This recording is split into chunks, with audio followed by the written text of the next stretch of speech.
हाय टोरियंस, welcome back to Blossom Life Tarot. आज हम आपके लिए मार्च 2025 की रीडिंग्स कंक्लूड करने जा रहे हैं। देखेंगे क्या एनर्जीज आप इनवाइट कर रहे हैं यूनिवर्स से। हमारे पास 4 कार्ड्स हैं यहाँ टेबल पे और हर एक कार्ड के साथ एक क्लैरिफिकेशन कार्ड है। हर एक कार्ड और हर एक सेट ऑफ कार्ड हर एक वीक को रिप्रेजेंट करता है आपके लिए। उसके अलावा एक की कार्ड है आपके लिए जो आपके मंथली की मैसेज को एक्सप्लेन करेगा। 2 कार्ड्स है रिलेशनशिप डेक से। Relationship can be your relationship with your close ones, it need not to be a romantic relationship. आपके पार्टनर के साथ अगर आप इसे रेजोनेट कर पा रहे हैं तो आप वैसे ले सकते हैं। Otherwise this is more to do with people around you, your partner, your mother, father, your siblings, whichever way you really want to take it in or whichever direction you want to take it in. आगे बढ़ रहे card के साथ पहला जो card है आपका वो है की card which is the month of March और इसका की कार्ड कहता है watching clouds, lie backs, relax and rest and relax. This is a card vacation की तरह कार्ड लगता है। मुझे लगता है कि कुछ ऐसी चीज़ सेलिब्रेशन आ सकता है जिसमें आज जिस दौरान आपको काम नहीं करना है। ट्रैवल भी दिखता है कार्ड्स पे, कहीं पर घूमने जा सकते हैं। कोई ब्रेक आपके कार्ड्स के अंदर सडनली नजर आता है तो ये मंथ थोड़ा सा रिलैक्सिंग रहेगा in comparison to other months and other days. There is a obsessive lover in the cards, dangerous, toxic, unhealthy, possessiveness and karmic. ये कोई ऐसा एक्स पार्टनर दिखता है मुझे जो कि आपसे काफ़ी ऑब्सेस्ड है। मे बी अगर आप प्रोग्रेस कर रहे हैं लाइफ में एंड द कार्ड से इज रेस्ट रिलैक्स, उनको ये चीज़ पसंद नहीं आ रही है। कुछ तरीके की टॉक्सिक एनर्जीज हैं, अनहेल्दी एनर्जीज हैं, थोड़े पोजेसिव एनर्जीज भी कार्ड में नजर आते हैं। आगे के कार्ड्स बताएंगे कि किस तरह और क्यों है ये कार्ड यहाँ पर। It is a divine timing at work in your love life. The divine timings are at work in your love life. So relationship area में अगर आप रिलेशनशिप में हैं किसी के साथ, ये रोमांटिक रिलेशनशिप है क्योंकि मुझे ऐसा लगता है parents can not be obsessive and then having toxic energies for their kids. But then I think कि यहाँ पर जो आपके पार्टनर के साथ एनर्जीज नजर आती हैं, partner with you actually wishfully with your own will are with, ठीक है। यहाँ पर you're having a good life. It looks like that timing of the life which is the most which you can cherish. You're really liking it and you felt like this is what you call life, or I just don't want this moment to get over. ये वक्त कभी ख़त्म नहीं होना चाहिए, ये moment इस तरह का माहौल है। लेकिन उसके ऑपोजिट कोई है बैकग्राउंड में जिसके लिए आपके मोमेंट्स उतने हेल्दी मोमेंट्स नहीं लगते हैं उनको, वो खुश नहीं है आपको इस तरह से देखकर। अब देखिए यहाँ 2 चीज़ें हो सकती है। पहली कि आपके रिलेशनशिप को लेकर फैमिली में कोई है जिसे ये चीज़ पसंद नहीं आ रही है। May be you both being together and having that good life, this person is not okay with that, doesn't matter. It can be your ex-partner, lover, or anyone who is not very happy with your well-being and then looking you growing in life and growing your overall well-being. That's something which this person is not okay with. It's like a karma's karmic past, और maybe एक कर्मा जो hit back करता है उनको, वो उनके साथ वो हो रहा है लेकिन इसमें आपका कोई रोल नहीं है। You just enjoy your life because the divine energies are blessing you. कोई परेशानी आपके लाइफ में नहीं आने वाली। It's just an energy which is present here.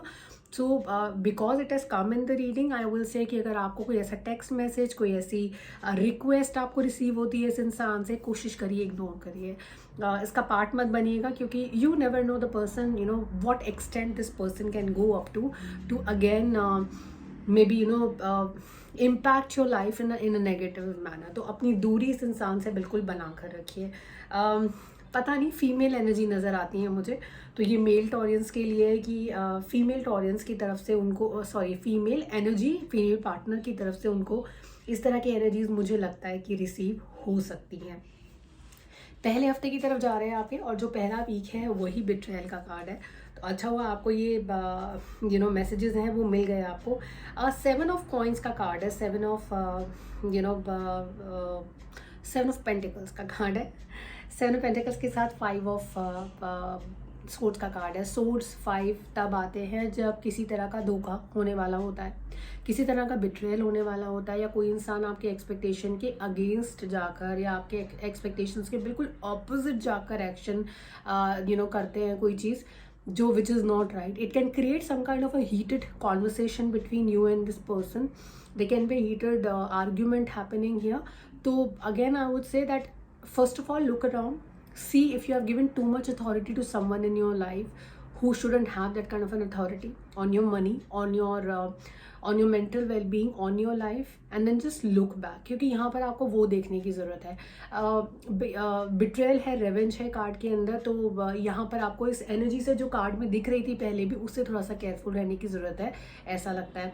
Conflicts card के अंदर दिख सकते हैं, ये वर्क एरिया में भी हो सकते हैं, because someone who is a little shrewd in energy, someone who is a little less emotional, I would से, इस इंसान के साथ थोड़े से कॉन्फ्लिक्ट मुझे कार्ड्स के अंदर नज़र आते हैं। ये वर्क एरिया में दिखते हैं या आपके पर्सनल एरिया में भी हो सकते हैं। मैरिज जैसा जो एसोसिएशन है, यहाँ पर मुझे लगता है कि किसी थर्ड पार्टी का इंटरवेंशन कार्ड्स में हो सकता है। मुझे समाओ उन लोगों पे ये चीज़ ज़्यादा इंप्लीमेंट होती हुई, ज़्यादा रेजोनेट होती हुई नज़र आती है जो लोग जॉइंट फैमिली में रहते हैं या who stay with their the families के साथ जो लोग रहते हैं, वहाँ पर किसी एक्सटर्नल पार्टी का यहाँ पे इंटरफेरेंस नज़र आता है। The person is a little shrewd, उनको फ़र्क नहीं पड़ता आपके दुख तकलीफ का, लेकिन आपको थोड़ा सा आपको सर्टनली फ़र्क पड़ना चाहिए अपनी तकलीफ पे, तो इनसे थोड़े से केयरफुल रहिएगा। कुछ भी कहते हुए, कोई टेक्स्ट मैसेज करते हुए, कोई कॉन्वर्सेशन हो रही है, वहाँ पर अपने आप को try to hold back your words and see, be very very choosy with your words so that it doesn't really fall back on you. Okay, second week की अगर हम बात करेंगे यहाँ पर टॉरियंस के लिए, यहाँ पर 2 रास्ते हैं। मुझे समय याद पड़ता है कि जब लास्ट मंथ हम लोग टॉरियंस के लिए रीडिंग कर रहे थे ना, वहाँ पर कुछ नए न्यू बिजनेस आइडिया की डेवलपमेंट की बात हो रही थी, या कुछ something to do with that only I could see in the cards. 7 of wands का कार्ड है, 7 की एनर्जी है, और 7 के अंदर मेहनत बहुत करवाएंगे आपसे। इस वक्त आपका मेहनत इस चीज़ पे नहीं हो रहा कि आपने कोई टॉपिक, आपने कोई एस्पेक्ट, आपने कोई ऐसा टास्क चूज़ किया है जिस पे आप मेहनत कर रहे हो। मेहनत इस वक्त दिमाग पे हो रही है कि अगेन आप सोच रहे हैं अभी फ़िलहाल, शायद लास्ट मंथ एग्जीक्यूशन के बारे में था कार्ड्स के अंदर। You can just go back to the video for the last month and see कि वहाँ एग्जीक्यूशन का शायद मैसेज था that you can execute your plan. But यहाँ पे मुझे एग्जीक्यूशन अभी भी नज़र नहीं आता है। मुझे लगता नहीं कि आप अपने प्लान्स को अभी एग्जीक्यूट कर रहे हैं, आप अभी उसके बारे में सोच ही रहे हैं। 7 ऑफ वॉन्ड्स की एनर्जी आपसे मेहनत बहुत करवाएगी, काम बहुत करवाएगी, लेकिन सिर्फ यहाँ पर फिजिकल कुछ नहीं हो रहा, सब मेंटल है। तो यहाँ थॉट प्रोसेस बहुत है। कुछ लोगों के लिए रिलेशनशिप एरिया के अंदर 2 रास्ते हो सकते हैं। I think it is a choice which is happening here. आपको चूज़ करना पड़ेगा 2 लोगों के बीच में, 2 रिलेशनशिप्स के बीच में चूज़ करना पड़ सकता है। स्टूडेंट्स के लिए ऐसा पॉसिबल है कि आप 2 यूनिवर्सिटीज़ सेलेक्ट की हैं आपने, और दोनों में चांसेस है कि आप जा सकते हैं, काफ़ी पॉजिटिव चांसेस है, लेकिन एक इमोशनल एस्पेक्ट है जो आपके डिसीजन को होल्ड बैक कर रहा है। तो ये जो इमोशनल एस्पेक्ट है, ये सभी रिलेशनशिप पे इम्पैक्ट करता है। चाहे आप ये बिजनेस डील कर रहे हैं, चाहे आप एजुकेशन के एरिया में अप्लाई कर रहे हैं इस सिचुएशन को, या फिर आप अपने रिलेशनशिप्स में अप्लाई कर रहे हैं, यहाँ पे इमोशंस जो है इस सिचुएशन को रूल कर रहे हैं। सोचना कम कीजिए, कोशिश कीजिए कि अगर आप एग्जीक्यूट अपने प्लान्स को कर सकते हैं तो आगे लेकर जाइए। थर्ड वीक की बात करें, third week is a card of wisdom, it's a card of hermit, it's a card of 3 of cups. 3 दोस्तों से मिलेंगे आप वेकेशन पर, उनके साथ बैठकर बात कीजिए, इस प्लान को एग्जीक्यूट करिए। Celebration is on the cards. Third week में सेलिब्रेशन का कोई मोमेंट आपको मिल सकता है, आपके पुराने दोस्तों से मिलने का मौका मिलेगा, पुराने रिलेटिव से मिलने का मौका मिलेगा। It will be a lot of good time will be spending together on this one. Hermit का कार्ड है, विजडम का कार्ड है। Third week is all about not only about having reunion with friends, but it is also about having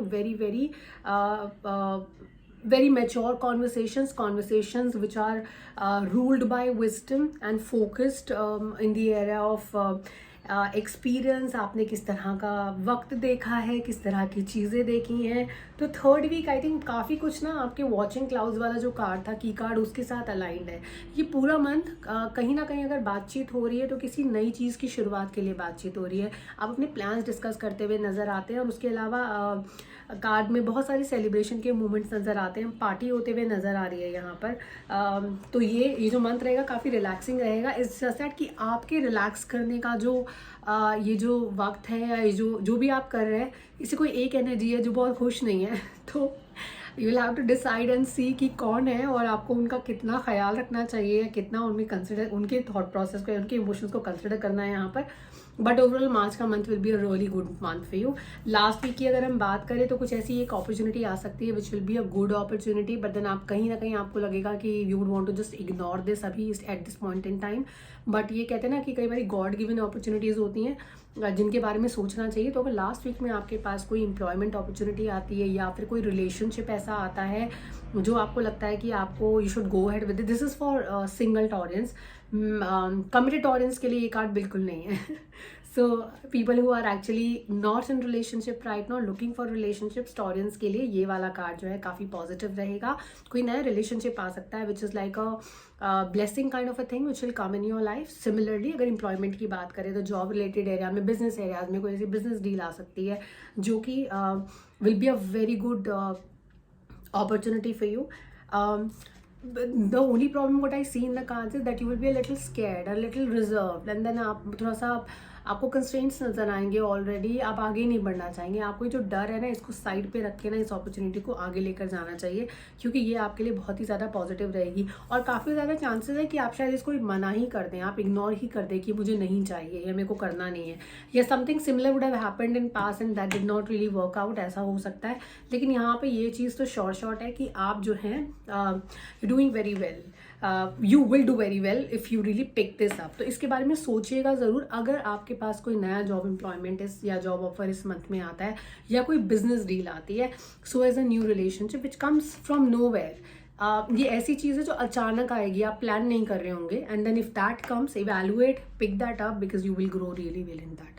ठीक है. Overall cards की energy बहुत अच्छी है. You will do really well. अपने आप को नेगेटिव एनर्जी से